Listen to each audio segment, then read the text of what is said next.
Энэ таны орон гэр. Та орон гэрээсээ албан нүүлгэгдэх ёсгүй. Төрийн захиргааны байгууллага аливаа байдлаар нүүлгэхийн өмнө дараах арга хэмжээг авах ёстой. Эргэн та нэгтлэн шалгаарай. Нүүлгэн шилжүүлэлтэд таны орон байр газар өртөж байгаа. Мөн нүүлгэх болсон шалтгааны талаар тайлбар өгнө.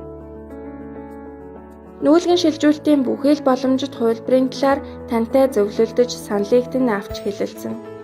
Нүүлгэн шилжүүлэлт хизээ болох талаар ойлгомжтой үндслэлтэй мэдээлэл бичгээр өгнө. Нүүлгэн шилжүүлэлтийн улмаас танд учрах аливаа алдагдалд нөхөх төлбөр олгоно. Танд нөхөн төлбөр авах жагсаалт гаргах хангалттай хугацаа олгоно. Шаардлагатай тохиолдолд эрх зүйн тусалцаа авах талаар мэдээлэл өгч шүүхээр маргаанаа шийдвэрлүүлэх боломжийг танд олгоно.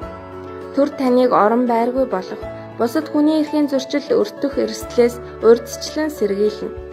Санал болгож буй дахин суурших газар орон байрны талаар тантай зөвлөлдөнө.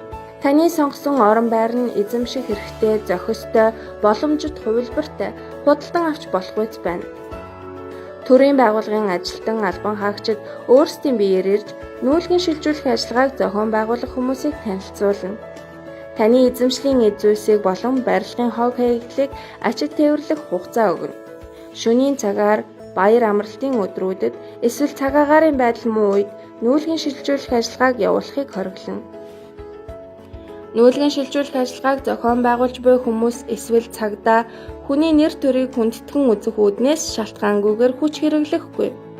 Нүүлгэн шилжүүлэх үеийн аюулгүй байдлыг хангана. Нүүн очих газар нь амнаас эрүүл мэндэд эрсдэлгүй нийгмийн суурь үйлчлэгээ авах боломжтой дэд бүтцэд ойр байршил байна.